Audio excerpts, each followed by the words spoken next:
क्या किया बीरबल ने अकबर के राज्य में पड़ी भीषण गर्मी में?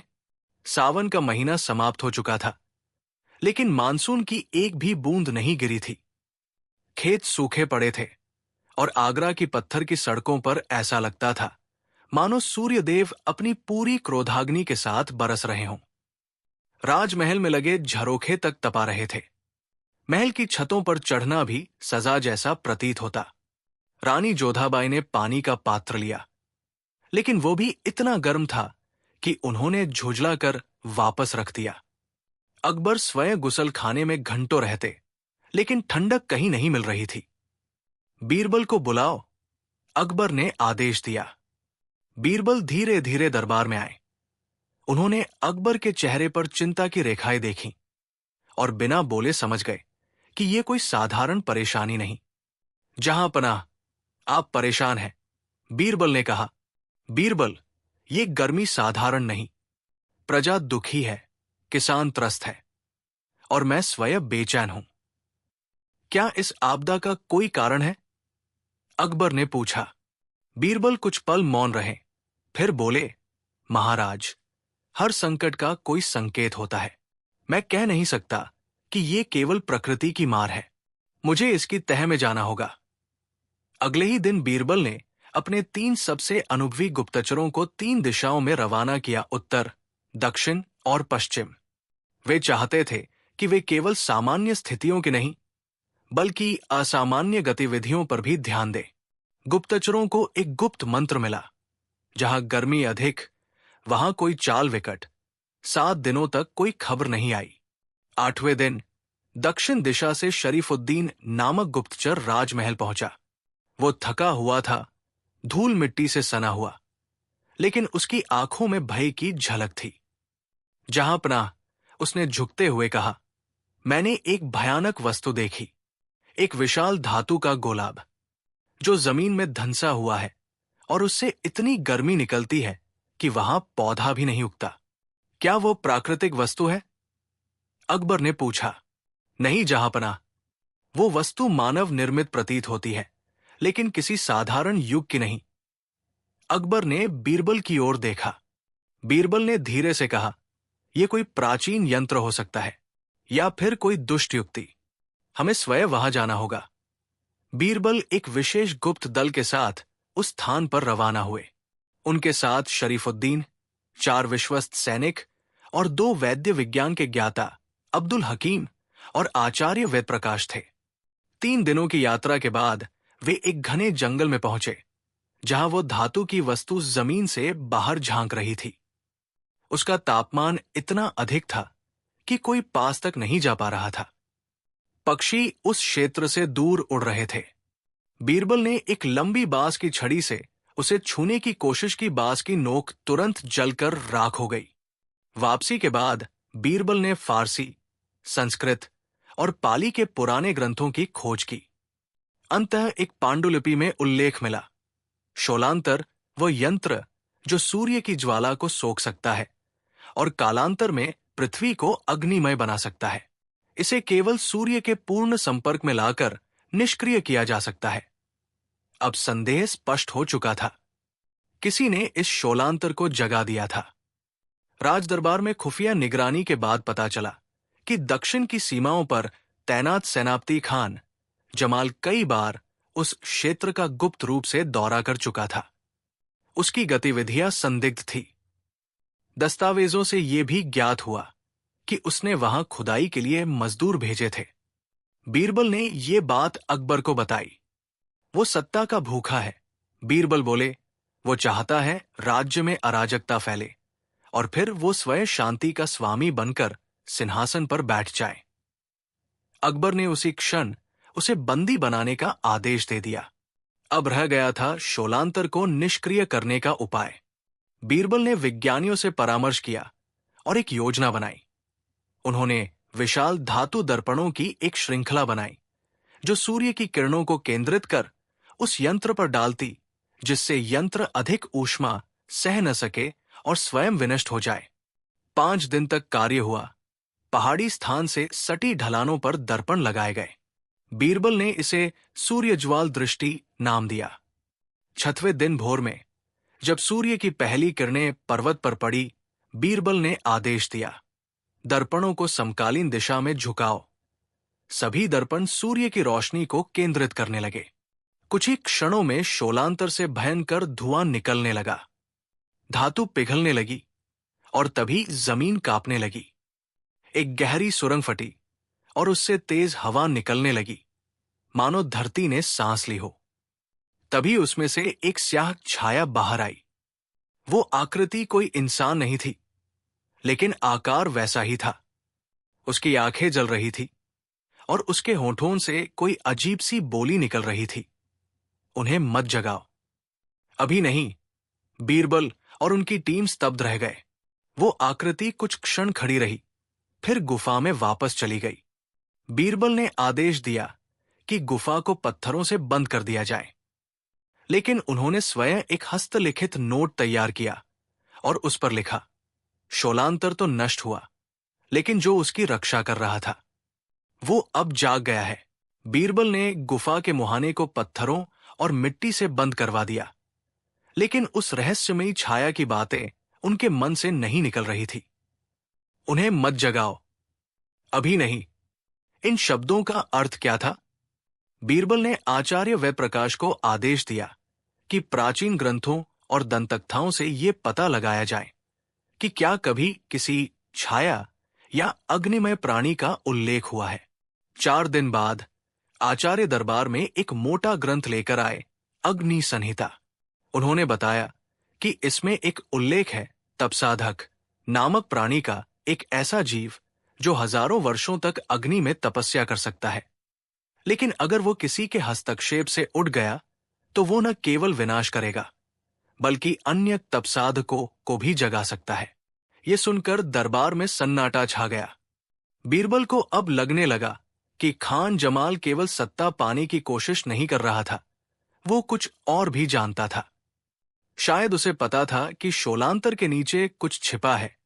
शायद वो उस तपसाधक को ही जगाना चाहता था। खान जमाल अब कारागार में था। बीरबल ने निर्णय लिया कि उससे स्वयं मिलकर बात की जाए। बीरबल अकेले ही जेल गए। खान जमाल, बीरबल बोले, तुम क्या जानते थे उस यंत्र के बारे में? खान जमाल ने मुस्कुराते हुए कहा, आपने तो सिर्फ दरवाजा खोला है बीरबल, अभी अंधेरे को देखा कहाँ है।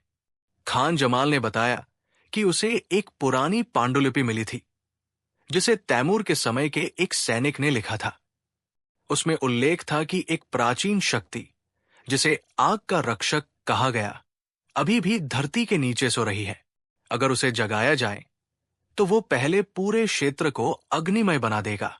फिर उस आग को शांत करने का मार्ग केवल उसी के हाथ में होगा जिसने उसे जगाया हो। मैं अग्नि का स्वामी बनना चाहता था, बीरबल, खान जमाल बोला, लेकिन तुमने दरवाजा बंद कर दिया। पर अब कुछ जाग चुका है। 2 सप्ताह बाद ही राज्य के दक्षिणी क्षेत्रों से अजीब घटनाएं सामने आने लगी। कुएं सूख रहे थे, जमीन से हल्की भाप निकल रही थी और कई स्थानों पर भूमि के अंदर से हल्की हल्की कंपन हो रही थी। कुछ किसान ये भी बताने लगे कि उन्होंने रात को काले साए देखे हैं जो हवा में तैरते हैं और देखते ही ओझल हो जाते हैं। बीरबल ने इन घटनाओं को अकबर के सामने रखा और कहा, जहांपनाह, ये कोई स्वाभाविक परिवर्तन नहीं, ये उस गुफा की आत्मा का परिणाम है। अब हमें न केवल विज्ञान बल्कि प्राचीन विद्या का भी सहारा लेना होगा। राज्य से दूर निवास कर रहे एक वृद्ध साधु राजगुरु दिव्यज्ञानंद, जो कभी अकबर के गुरु रहे थे, उन्हें बीरबल ने बुलावा भेजा। वे 30 वर्षों से हिमालय की कंदराओं में तप कर रहे थे। 7 दिन बाद वे दरबार में पहुंचे, लंबी दाढ़ी, तपे हुए शरीर और आंखों में रहस्य की चमक। उन्होंने आते ही कहा, तुमने तपसाधक को जगा दिया है। अब समय कम है। अग्नि की रक्षा करने वाला जब जागता है तो सबसे पहले जल को नष्ट करता है ताकि आग का साम्राज्य हो सके। राजगुरु ने बताया कि तपसाधक को केवल उसी प्रकार की ऊर्जा से रोका जा सकता है जिससे वह बना है प्राचीन अग्नि बंधन से। इस बंधन को बनाने के लिए चाहिए थे नर्मदा की धातु माटी जिसमें जल और लोहा मिश्रित हो, नीलांबर अग्निकुंड की राख, जो केवल उज्जैन के गुप्त मंदिर में मिलती है। मानव की सच्ची आत्मा का अंश, जो केवल एक निर्दोष बालक के माध्यम से मिल सकता है। बीरबल ने यात्रा आरंभ की। तीनों वस्तुएं लाना आसान नहीं था, लेकिन उन्होंने प्राण की बाजी लगाकर सब इकट्ठा किया। राजमहल के पीछे के पहाड़ी क्षेत्र में एक गुप्त अग्निकुंड तैयार किया गया। ये अग्निबंधन को सक्रिय करने के लिए था। तब साधक अब पूरी तरह सक्रिय हो चुका था। दक्षिण के जंगल में आग की दीवारें उठ रही थी। वृक्ष स्वयं जल रहे थे और लोगों के शरीर पर छाले पड़ने लगे थे। राज्य में डर और अराजकता फैलने लगी। अब अंतिम उपाय था अग्निबंधन को सक्रिय करना और तब साधक को पुनः निद्रा में भेजना। पूर्णिमा की रात अग्निकुंड के चारों ओर बीरबल, राजगुरु, वैदिकों और बालक चिराग ने यज्ञ आरंभ किया। मंत्रों की ध्वनि से वातावरण गूंज उठा। तब साधक ने इस यज्ञ को रोकने के लिए अपना रूप प्रकट किया।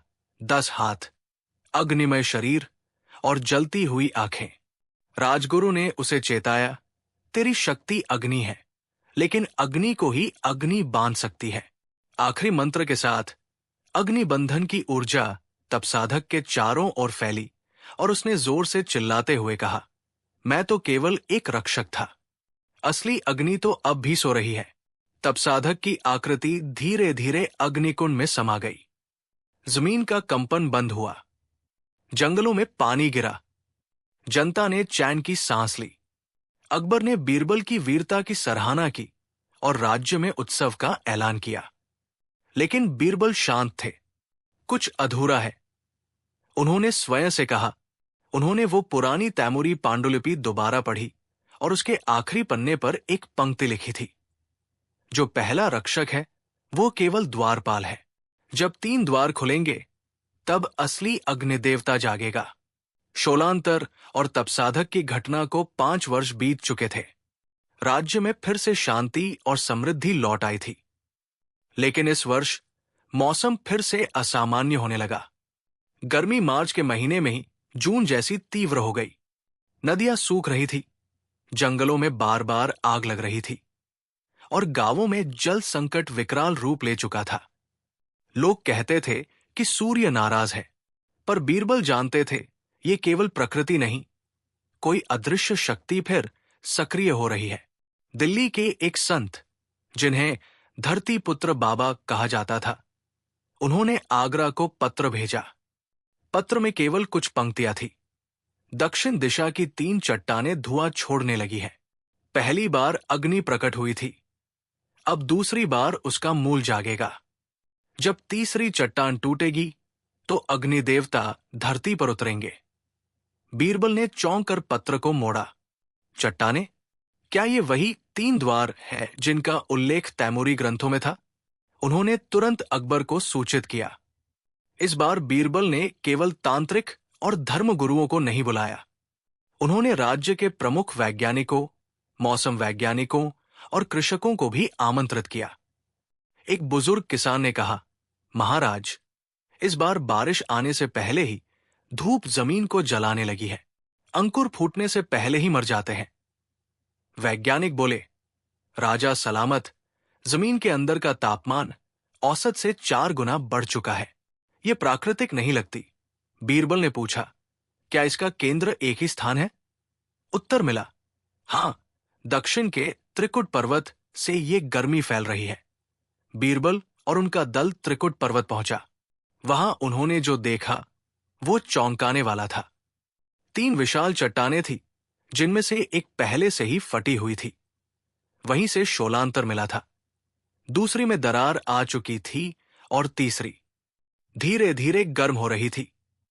बीरबल ने राजगुरु दिव्यज्ञानंद को बुलवाया। राजगुरु बोले, ये 3 द्वार है। इन चट्टानों के अंदर 3 ऊर्जा केंद्र हैं, जो मिलकर अग्नि देवता को धरती पर लाते हैं।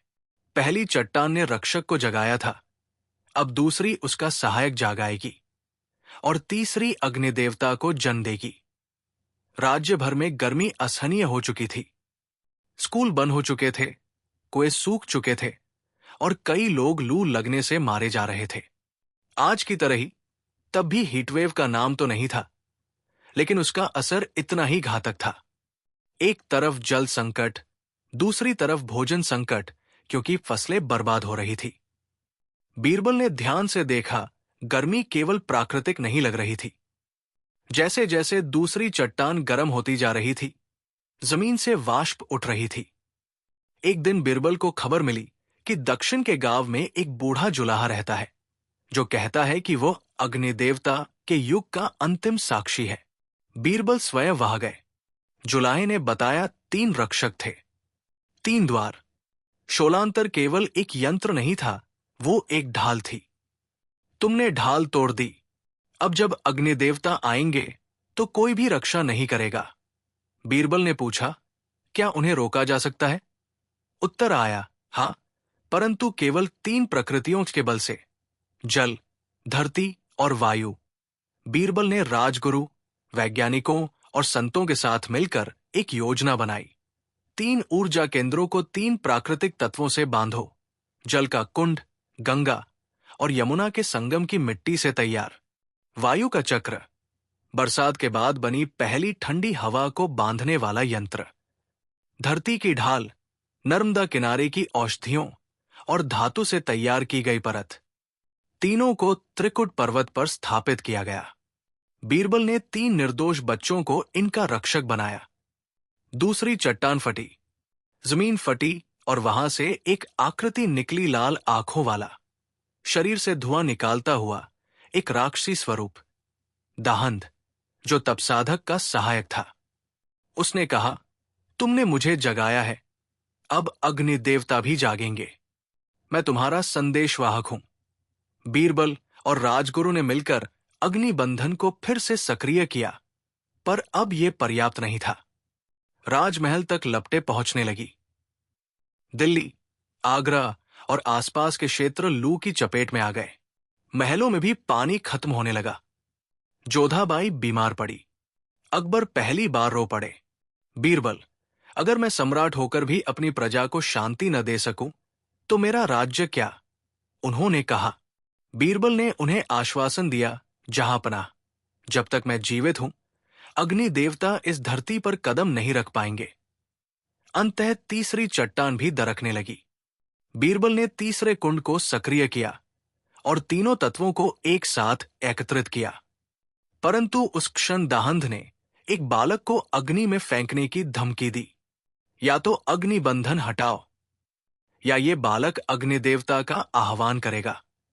बीरबल ने आंखें मूंद ली और बोले, तुम जिस अग्नि से डराने आए हो, हम उसी अग्नि से नफरत नहीं करते, हम उसे सहेजना चाहते हैं। और तभी तेज बारिश होने लगी। तीनों कुंड सक्रिय हुए और अग्नि देवता का द्वार बंद हो गया। दाहंध चीखा, तुमने इस बार तो मुझे रोक लिया, पर अगली बार प्रकृति ही तुम्हारा साथ छोड़ देगी। गर्मियों का मौसम इस बार भयंकर रूप ले चुका था। आगरा, फतेहपुर सीकरी और आसपास के गांवों में सूरज मानो दहकता हुआ तंदूर बन चुका था। कुएं सूख चुके थे। नदी में केवल कीचड़ बचा था। पानी की एक मटकी भरने के लिए महिलाओं को 2 कोस दूर चलना पड़ता था। बच्चों की नाक से खून बहने लगा था। वृद्धों की त्वचा पर जलन के फफोले पड़ रहे थे। खेत सूखे पड़े थे, किसान निराश थे। कुछ इलाकों में भीषण गर्मी के कारण मवेशी मरने लगे थे। सरकारी अनाज भंडार से वितरण तो शुरू हुआ, लेकिन वो भी पर्याप्त नहीं था। एक किसान ने रोते हुए कहा, हम न जल से बचे, न अन्न से। लगता है खुद सूर्य हमसे रुष्ट है। बीरबल जानते थे कि केवल आध्यात्मिक या वैज्ञानिक प्रयास अब पर्याप्त नहीं थे। अगर जनमानस ही न बचे, तो हम किसका राज्य बचाएंगे? उन्होंने अकबर से कहा। उन्होंने तुरंत 3 योजनाएं लागू की। शीतवृक्ष अभियान, हर गांव में 100 पेड़ लगाने का निर्देश। नीम, पीपल और बेल जैसे पारंपरिक ठंडी छाया देने वाले पेड़। जल संचय तटबंध, गांवों के पास पुराने सूखे तालाबों की खुदाई और नहरों से जोड़कर वर्षा जल संचित करने की व्यवस्था। जन शीतल शेड, राजमहल की छावनी से लेकर ग्रामीण क्षेत्रों तक ठंडी छायादार जगह बनवाई गई। जहां लोग दिन के समय आराम कर सकें। साथ ही बीरबल ने एक घुमंतु टुकड़ी तैयार की जिसे उन्होंने नाम दिया जल सेवक दल।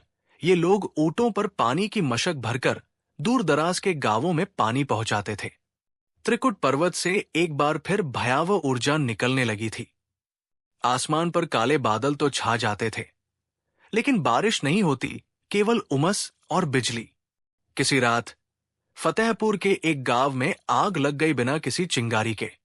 लोग कहते रात को किसी साई ने हवा में जलती हुई अंगार फेंकी। बीरबल को यकीन हो गया, दाहंद लौट चुका है और इस बार वो अकेला नहीं। राजमहल में एक गुप्त सभा बुलाई गई, जिसमें बीरबल, राजगुरु, 3 प्रमुख वैज्ञानिक, जल सेवक दल का प्रमुख और 2 पूर्व तांत्रिक सम्मिलित हुए। राजगुरु ने चेतावनी दी, दाहंद इस बार केवल गर्मी नहीं लाएगा, वो अग्निकाल की नींव रखेगा, यानी ऐसा काल जहां अग्नि का प्रलय होगा और प्रकृति पूरी तरह बदल जाएगी।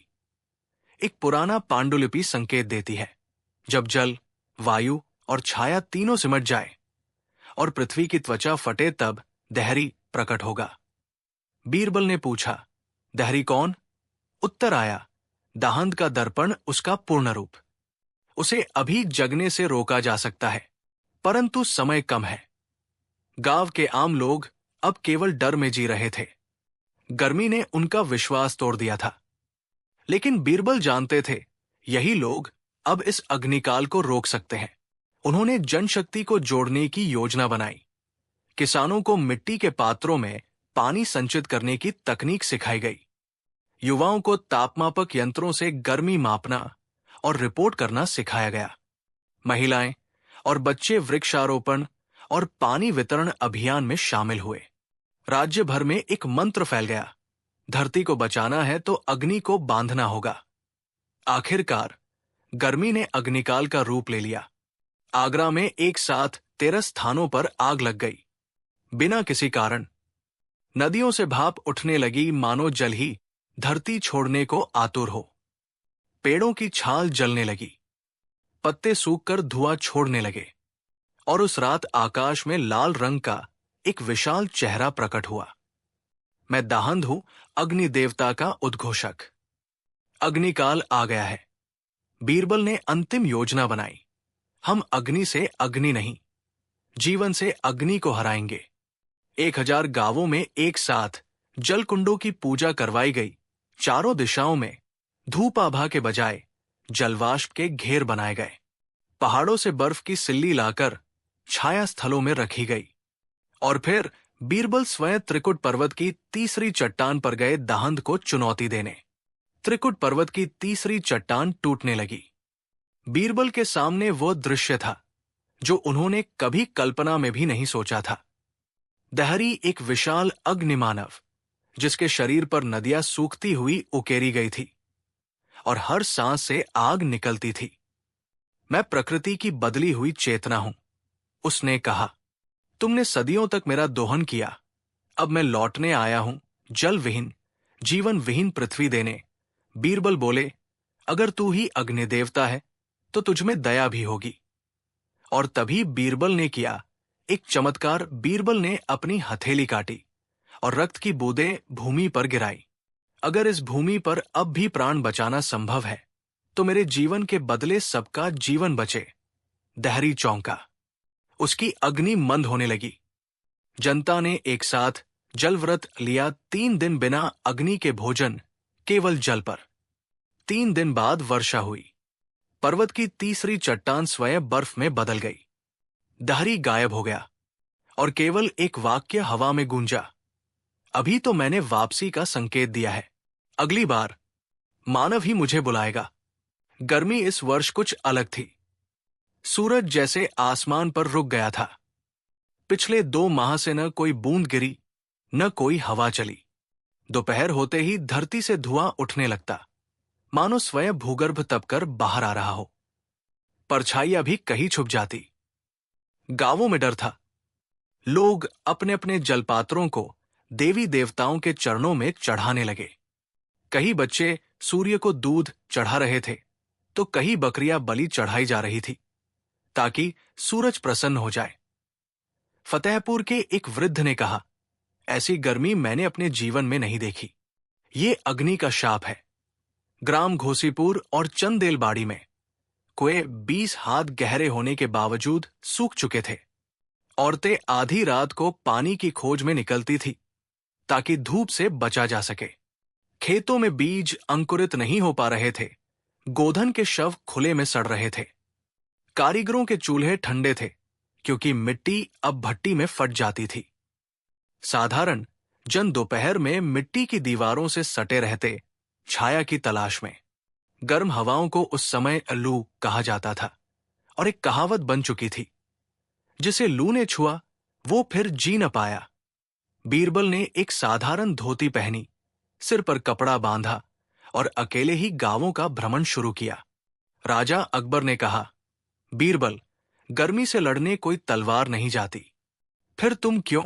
बीरबल ने उत्तर दिया, जहांपनाह, तलवारें सैनिकों को बचाती है, पर जनता को केवल विश्वास ही बचा सकता है। ग्राम गंगापुर में बीरबल एक ऐसी झोपड़ी में रुके जहां एक विधवा अपनी 3 बेटियों के साथ जी रही थी। बेटी ने कहा, रात को सो नहीं पाते साहब, शरीर में आग सी लगती है, दीवारों से भी गर्मी उठती है। बीरबल ने झोपड़ी का निरीक्षण किया और तुरंत गांव के कुम्हारों को बुलाया। उन्हें आदेश दिया, मिट्टी के मोटे घड़ों को घरों की छत पर उल्टा रखवाओ ताकि छत गर्म न हो भीगे। कपड़े झोपड़ी के प्रवेश द्वार पर टांगो जिससे ठंडी हवा का प्रवेश हो। पानी की मटकी के पास तुलसी का पौधा रखो ताकि वाष्प शुद्ध हो। ये बात गांव गांव फैल गई। लोगों ने बीरबल को शीत गुरु कहकर पुकारना शुरू कर दिया। चंदेलबाड़ी में बीरबल ने एक बड़ी पंचायत बुलाई। वहां एक समस्या और थी। लोग गर्मी को पाप समझकर घर छोड़ रहे थे। बीरबल ने लोगों से पूछा, अगर यही गर्मी किसी नगर में होती तो क्या नगरवासी भी भागते? एक वृद्ध ने कहा, नहीं साहब, वे तो सुरंग बनाते, पेड़ लगाते, जल बांधते। बीरबल मुस्कुराए और बोले, तो क्या तुम लोग नगरवासियों से कम हो? उस दिन बीरबल ने 100 गांवों में वृक्षारोपण का संकल्प करवाया। इसे उन्होंने नाम दिया, अग्निवृक्ष योजना, नई समस्या। छाया में भी गर्मी अब एक नई समस्या उभरने लगी। छाया में भी गर्मी महसूस होने लगी थी। वृक्षों के नीचे भी लोग पसीने से तरबतर हो जाते।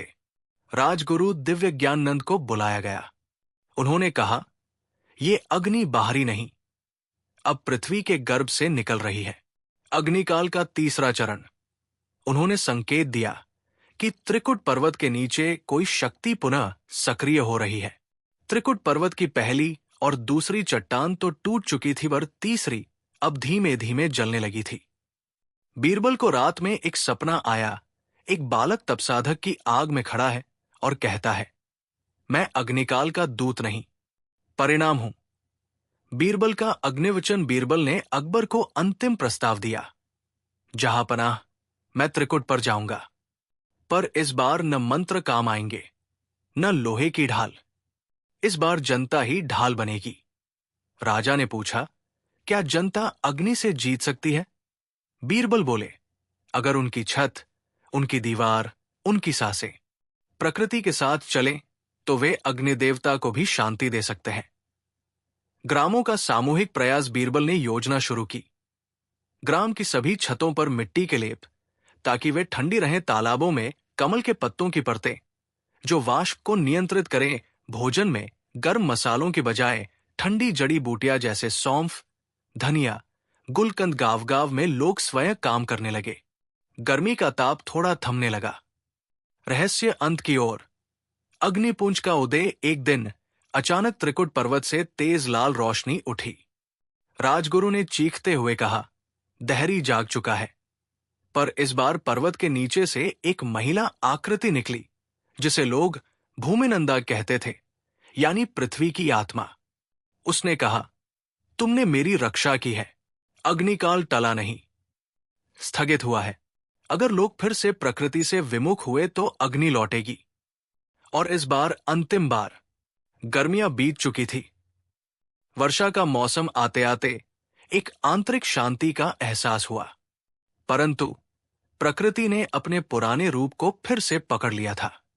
हाँ, गर्मी का प्रकोप थोड़ा कम हुआ था, लेकिन जैसे ही मानसून ने दस्तक दी, वातावरण में कुछ अलग ही बात थी। हवा में नमी थी, लेकिन उसका असर कुछ ऐसा था जैसे वो शांति के बजाय बेचैनी की चुप हो। आगरा के पास एक छोटे से गांव में एक युवक था जिसका नाम था कन्हैया।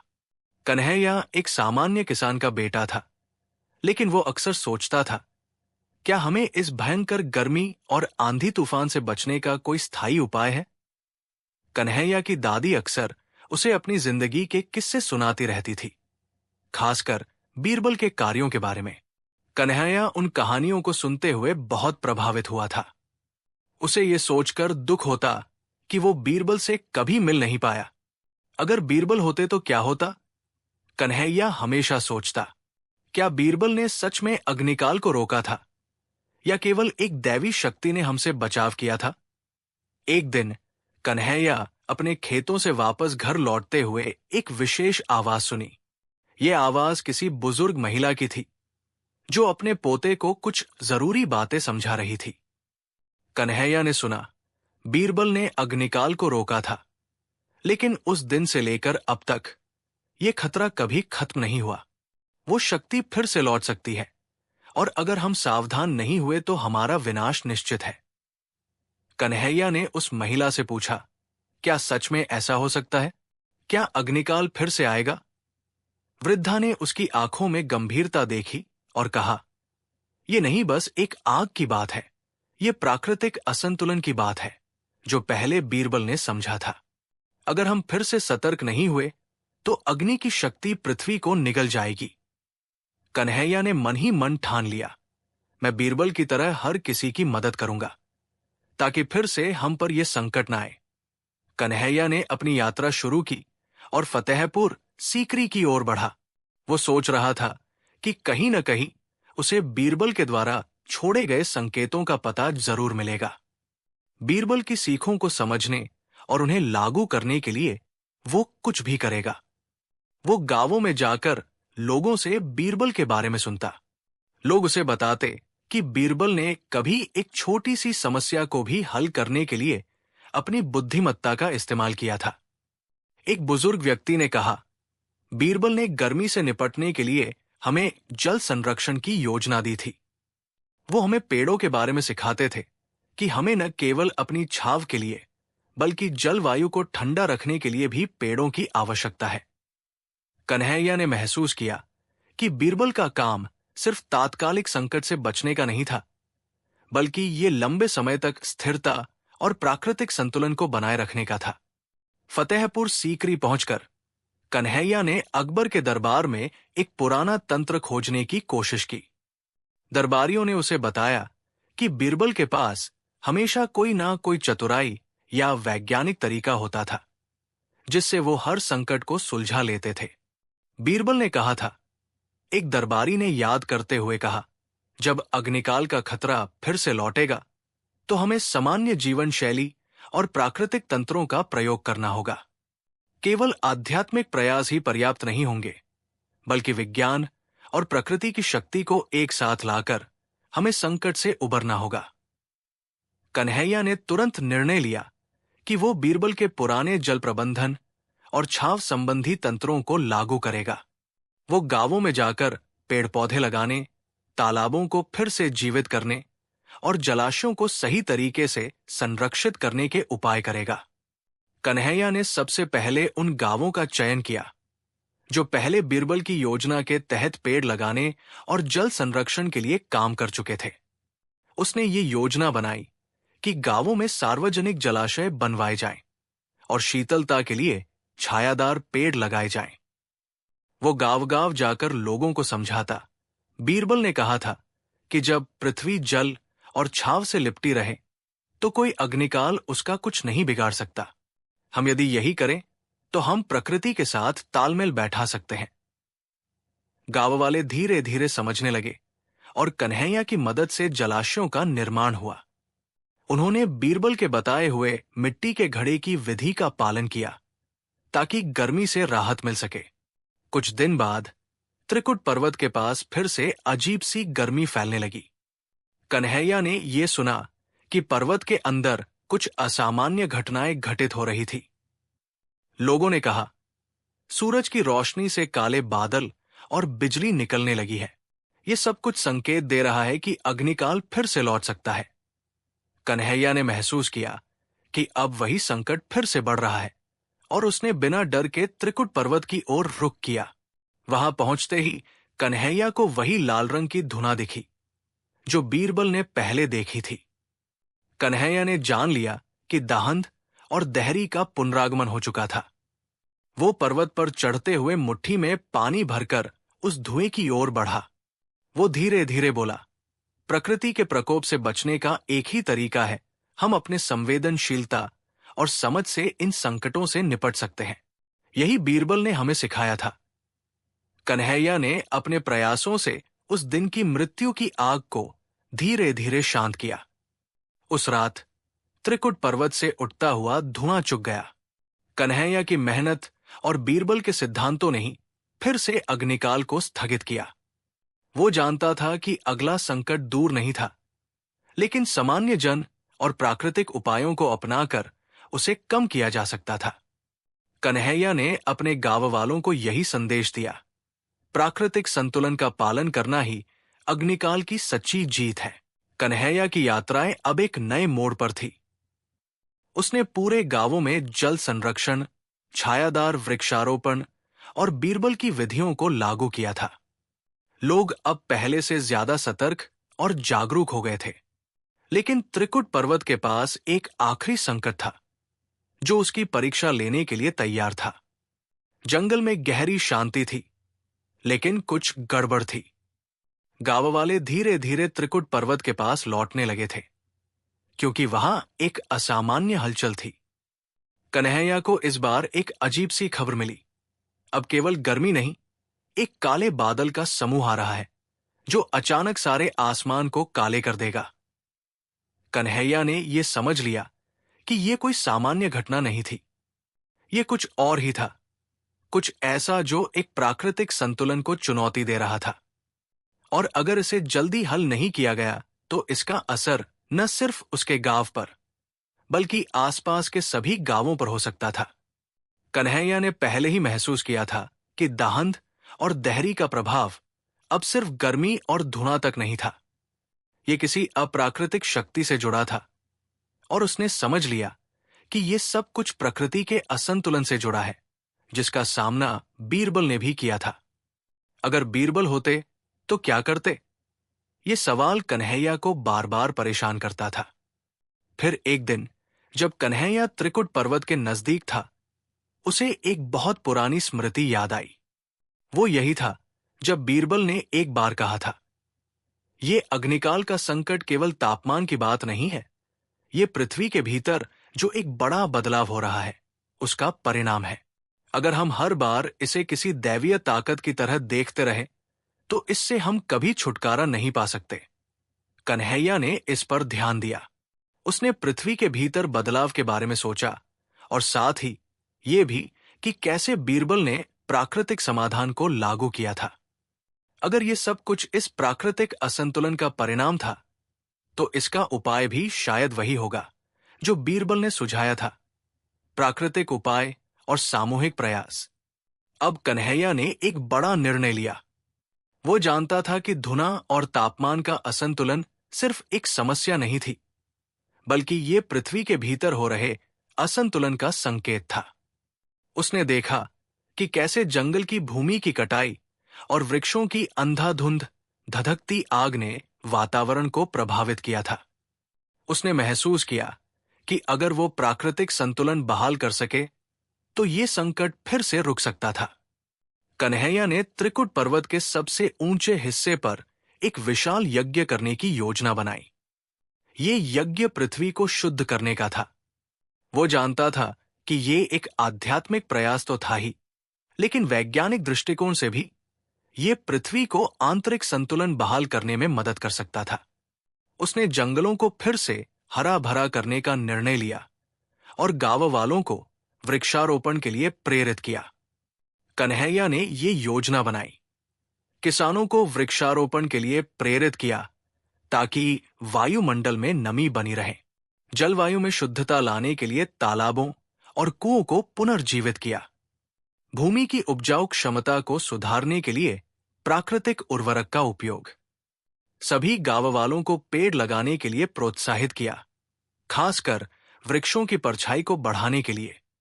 इस बार कन्हैया ने बीरबल की विचारशीलता को अपनाया, लेकिन साथ ही वो जानता था कि अब विज्ञान और प्रकृति का सामूहिक प्रयास इस संकट को समाप्त करेगा। न केवल वृक्षारोपण, बल्कि जल संरक्षण, प्राकृतिक शाकाहारी खेती और प्राकृतिक संसाधनों का बेहतर उपयोग करके ही इस अग्निकाल को स्थायी रूप से रोका जा सकता था। कन्हैया की मेहनत रंग लाई। त्रिकुट पर्वत पर यज्ञ संपन्न हुआ। गांव वालों ने मिलकर जंगलों में वृक्षारोपण किया। तालाबों की नदियां फिर से बहने लगी। कन्हैया ने गांव-गांव में शांति का संदेश फैलाया और इस बार कोई गर्मी का प्रकोप या अग्निकाल नहीं आया। गांव वाले अब सभी प्राकृतिक उपायों का सम्मान करने लगे। कन्हैया ने बीरबल के शिक्षाओं को एक नए रूप में स्थापित किया। न केवल वृक्षारोपण, बल्कि प्राकृतिक विज्ञान का भी समावेश किया। इस प्रकार अग्निकाल का नवीन रूप में समाधान हुआ। कन्हैया ने यह भी महसूस किया कि यह केवल प्राकृतिक संतुलन और सामाजिक जिम्मेदारी से ही संभव था। कन्हैया अब केवल एक साधारण किसान का बेटा नहीं था, बल्कि वो प्राकृतिक संतुलन का रक्षक बन चुका था। वह दिन आया जब कन्हैया ने अकबर को लिखा, जहांपनाह, ये अग्निकाल हम पर एक गहरी परीक्षा था। हम जानते हैं कि प्रकृति और मानव का एक गहरा संबंध है। बीरबल ने हमें यह सिखाया था कि संकट केवल बुद्धिमत्ता से हल नहीं होते, बल्कि हमारे आध्यात्मिक और सामाजिक जिम्मेदारियों से भी होते हैं। अगर हम प्रकृति से प्यार करते हैं, तो प्रकृति हमें अपना आशीर्वाद देगी। सिर्फ बीरबल की चतुराई नहीं, बल्कि सभी लोगों का सामूहिक प्रयास और प्राकृतिक संतुलन बनाए रखना ही अग्निकाल को परास्त कर सकता है। कन्हैया ने यह साबित कर दिया कि प्राकृतिक संतुलन और समझदारी के जरिए न केवल एक संकट का समाधान हो सकता है, बल्कि ये हमें भविष्य के लिए एक बेहतर और सुरक्षित जीवन भी दे सकता है। कन्हैया की कहानी अब एक प्रेरणा बन गई कि संकटों का सामना करने के लिए हमें अपने सामाजिक और प्राकृतिक दायित्वों को समझना चाहिए और उन्हें पूरी जिम्मेदारी से निभाना चाहिए।